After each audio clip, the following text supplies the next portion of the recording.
सज्जनों, श्रीमद् भागवत सुधा सागर तीर्थ स्कंद 21वां अध्याय। सज्जनों, आज आपको श्रीमद् भागवत में मनुष्य योनि को प्राप्त हुई जीव की गति का वर्णन के बारे में बताऊंगा। सज्जनों, आप इस चैनल को लाइक एंड सब्सक्राइब जरूर करें। भगवान श्री कृष्ण भगवान तुम्हारी सहायता करें। कथा सुनिए। श्री भगवान कहते हैं, माता जी, जब जीव को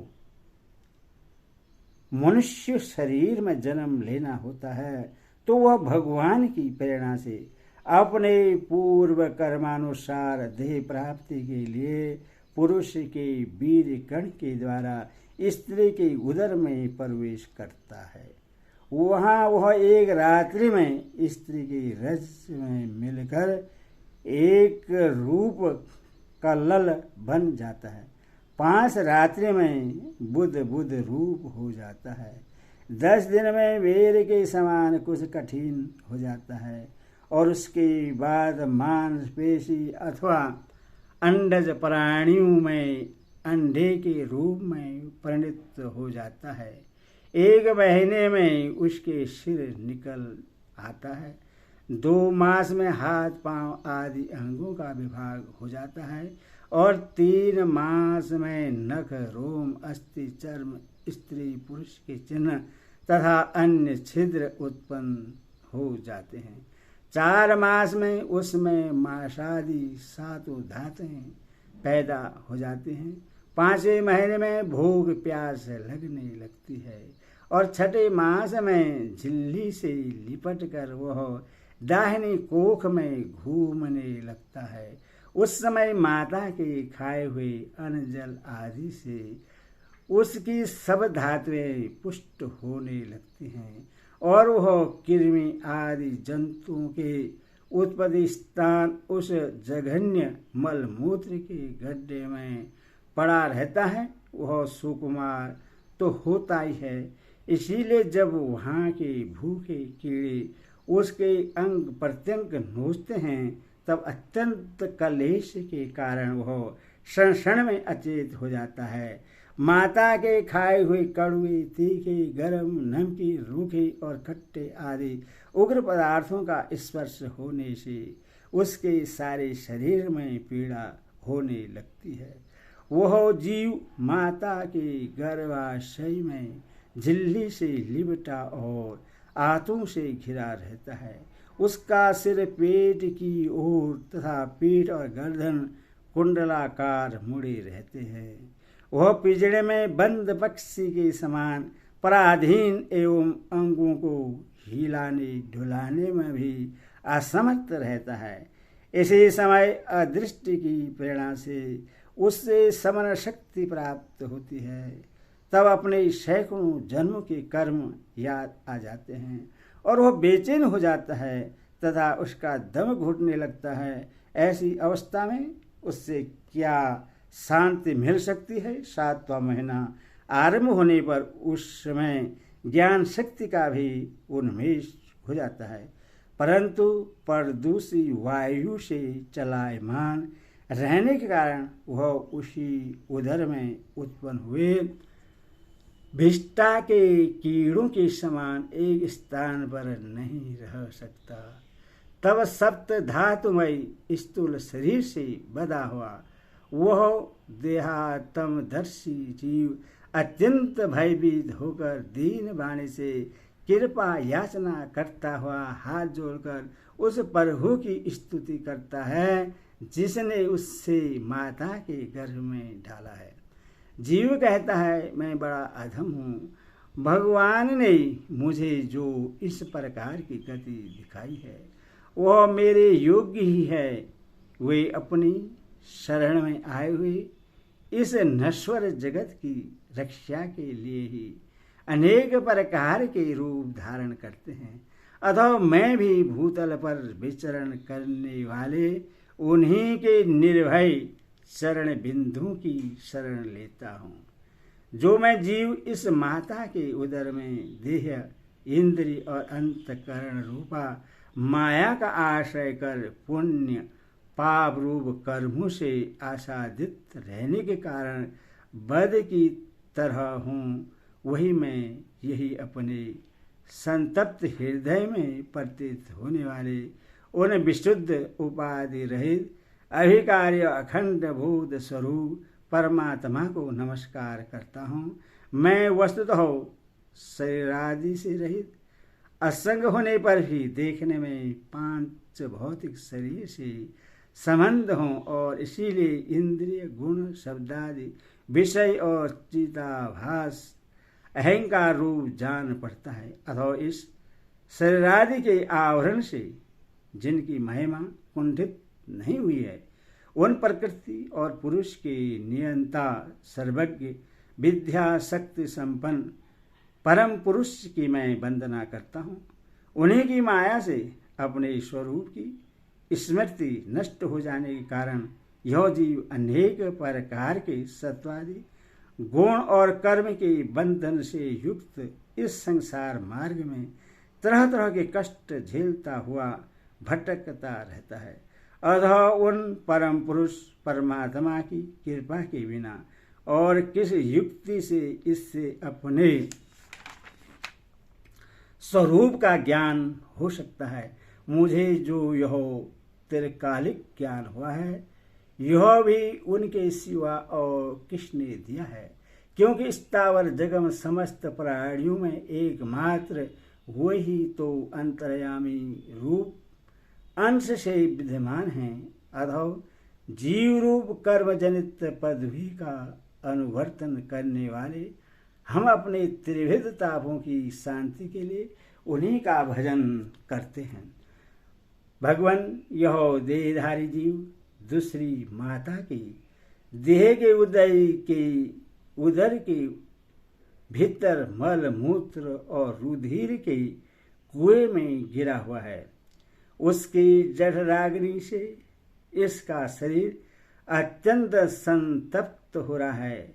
उससे निकलने की इच्छा करता हुआ यह अपने महीने गिन रहा है। भगवान अब इस दीन को यहाँ से कब निकाला जाएगा? स्वामीन, आप बड़े दयालु हैं। आप जैसे उद्धार प्रभु ने ही इस 10 मास के जीव को ऐसा उत्कृष्ट ज्ञान दिया है। तीन बंधु, इस अपने किए हुए उपकार से ही आप प्रसन्न हो, क्योंकि आपको हाथ जोड़ने के सिवा आपके उस उपकार का बदला तो कोई दे भी क्या सकता है। प्रभु, संसार के ये पशु पक्षी आदि अन्य जीव तो अपनी मूढ़ बुद्धि के अनुसार अपने शरीर में होने वाले सुख दुख आदि का ही अनुभव करते हैं, किंतु मैं तो आपकी कृपा से सम दमादि साधन संपन्न शरीर से युक्त हुआ हूँ। अतः आपकी दी हुई विवेकवती बुद्धि से आप पुराण पुरुष को अपने शरीर के बाहर और भीतर अहंकार के आश्रयभूत आत्मा की भांति प्रत्यक्ष अनुभव करता हूँ।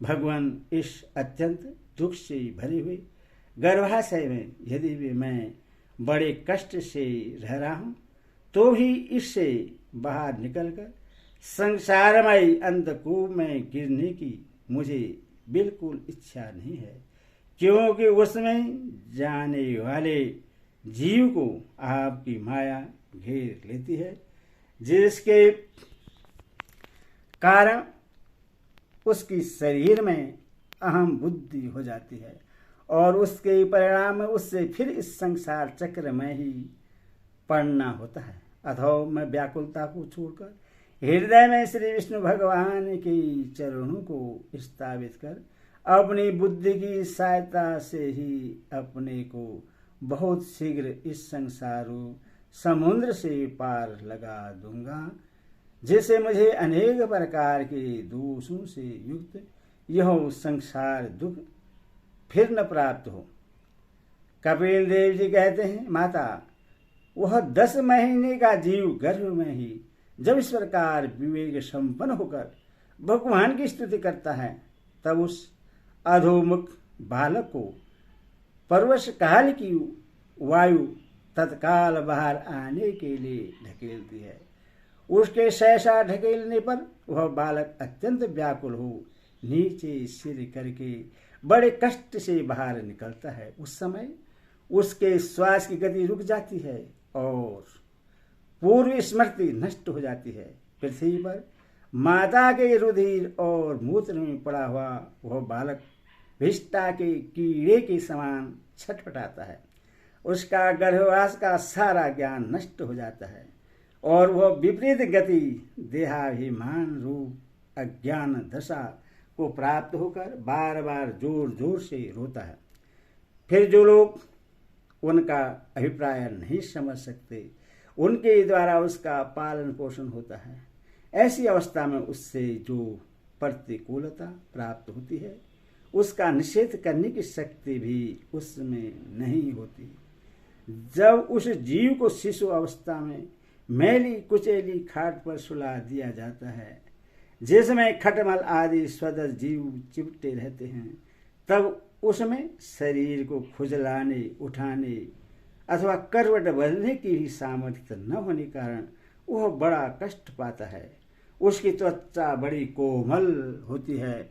उससे डांस, मच्छर और खटमल आदि उसी प्रकार काटते रहते हैं जैसे बड़े कीड़े को छोटे कीड़े। इस समय उसका गर्भ अवस्था का सारा ज्ञान जाता रहता है, सिवा रोने की वह कुछ नहीं कर सकता। इस प्रकार बाल्य, कुमार और पौगंड अवस्थाओं के दुख भोगकर वह बालक युवा अवस्था में पहुंचता है। इस समय उसे यदि कोई इच्छित भोग नहीं प्राप्त होता तो अज्ञानवश उसका क्रोध उद्विग्न हो उठता है और वह शोकाकुल हो जाता है। देह के साथ ही साथ अभिमान और क्रोध बढ़ जाने के कारण वह काम परवश जीव अपना ही नाश करने के लिए दूसरे कामी पुरुषों के साथ बैर ठानता है। खोटी बुद्धि वाला वह अज्ञानी जीव पंचभूतों से रचे हुए इस देह में मिथ्याभिनिवेश के कारण निरंतर मैं मेरेपन का अभिमान करने लगता है। जो शरीर इससे वृद्धावस्था आदि अनेक प्रकार के कष्ट ही देता है तथा अविद्या और कर्म के सूत्र से बंधा रहने के कारण सदा इसके पीछे लगा रहता है, उसी के लिए यह तरह तरह के कर्म करता रहता है, जिनमें बंध जाने के कारण इससे बार बार संसार चक्र में पड़ना होता है। सन्मार्ग में चलते हुए यदि इसका किन्हीं जिह्वा और उपस्तेन्द्रिय के भोग में लगे हुए विषयी पुरुषों के समागम हो जाता है और यह उनमें आस्था करके उन्हीं का अनुगमन करने लगता है, तो पहले के समान ही फिर नार की योनि में पड़ता है। जिनके संग से इसके सत्य, शौच, बाहर भीतर की पवित्रता, दया, वाणी का संयम, बुद्धि, धन संपत्ति, लज्जा, यश, समा, मन और इंद्रियों का संयम तथा ऐश्वर्य आदि सभी सद्गुण नष्ट हो जाते हैं। उन अत्यंत सोचने स्त्रियों की कीड़ा, मृग, खिलौना, अशांत मूड और देहात्मदर्शी असद पुरुषों का संग कभी नहीं करना चाहिए, क्योंकि इस जीव को किसी और का संग करने से ऐसा मोह और बंधन नहीं होता जैसा स्त्री और स्त्रियों के संगियों का संग करने से होता है। एक बार अपनी पुत्री सरस्वती को देखकर वर्मा जी भी उसके रूप लावणी से मोहित हो गए थे और उसके मिर्गी रूप होकर भागने पर उसके पीछे निर्दयता पूर्वक मृग रूप होकर दौड़ने लगे। उन्हीं ब्रह्मा जी ने मरीचि आदि प्रजापतियों की तथा मरीचि आदि ने कश्यपादि की तथा कश्यपादि ने देव, मनुष्य आदि प्राणियों की सृष्टि की। अथवा इनमें एक ऋषि परवर नारायण को छोड़कर ऐसा कौन पुरुष हो सकता है जिसकी बुद्धि स्त्री रूपेणी माया से मोहित न हो। अहो अहो मेरी इस स्त्री रूपिणी माया का बल तो देखो, जो अपने भ्रुकुटी विलास मात्र से बड़े बड़े दिग्विजयी वीरों को पैरों से कुचल देती है। जो पुरुष योग के परम पद पर आरूढ़ होना चाहता हो, अथवा जिससे मेरी सेवा के प्रभाव से आत्मा अनात्मा का विवेक हो गया हो, वह स्त्रियों का संग कभी न करे, क्योंकि उन्हें ऐसे पुरुष के लिए नरक का खुला द्वार बतलाया गया है। भगवान की रची हुई यह जो स्त्री रूपेणी माया धीरे धीरे सेवा आदि के मिश से पास आती है, जैसे तिनकों से ढके हुए कुएं के समान अपनी मृत्यु ही समझे। स्त्री में आसक्त रहने के कारण तथा अंत समय में स्त्री का ही ध्यान रहने से जीव को स्त्री योनि प्राप्त होती है। इस प्रकार स्त्री योनि को प्राप्त हुआ जीव पुरुष रूप में प्रतीत होने वाली मेरी माया को ही धन पुत्र और ग्रह आदि देने वाला अपना पति मानता रहता है। सो जिस प्रकार व्याध का गान कानों को पीर लगने पर भी बेचारे भोले भाले पशु पक्षियों को फंसाकर उनके नाश का ही कारण होता है, उसी प्रकार उन पुत्र पति और ग्रह आदि को विधाता की निश्चित की हुई अपनी मृत्यु ही जाने। देवी जीव के उपाधिभूत लिंग देह के द्वारा पुरुष एक लोक से दूसरे लोक में जाता है और अपने पारबंध कर्म को भोगता हुआ निरंतर अन्य देहों की प्राप्ति के लिए दूसरे कर्म करता रहता है। जीव का उपाधि रूप लिंग शरीर तो मोक्ष पर्यटन उसके साथ रहता है तथा भूत इंद्रिय और मन का कार्य रूप स्थूल शरीर उसका भोगाधिष्ठान है। इन दोनों का परस्पर संगठित होकर कार्य न करना ही प्राणी की मृत्यु है और दोनों का साथ साथ प्रकट होना जन्म कहलाता है। पदार्थों की उपलब्धि के स्थान रूप इस स्थूल शरीर में जब उनको ग्रहण करने की योग्यता नहीं रहती, यह उसका मरण है और यह स्थूल शरीर ही मैं हूँ, इस अभिमान के साथ उससे देखना या उसका जन्म है। नेत्रों में जब किसी दोष के कारण रूपादि को देखने की योग्यता नहीं रहती, तभी उनमें रहने वाली चक्षु इंद्रिय भी रूप देखने में असमर्थ हो जाती हैं। और जब नेत्र और उनमें रहने वाली इंद्रिय दोनों ही रूप देखने में असमर्थ हो जाते हैं, तभी इन दोनों के साक्षी जीव में भी वह योग्यता नहीं रहती। अतः मुमुक्षु पुरुष को मरणादि से भय, दीनता अथवा मोह नहीं होना चाहिए। उसे जीव के स्वरूप को जानकर धैर्यपूर्वक निसंग भाव से विचरना चाहिए तथा इस मायामय संसार में योग वैराग्य युक्त समय ज्ञानमयी बुद्धि से शरीर को निक्षेप धरोहर की भांति रखकर उसके प्रति अनासक्त रहते हुए विचरण करना चाहिए। हरिओम तत्सत। हरिओम।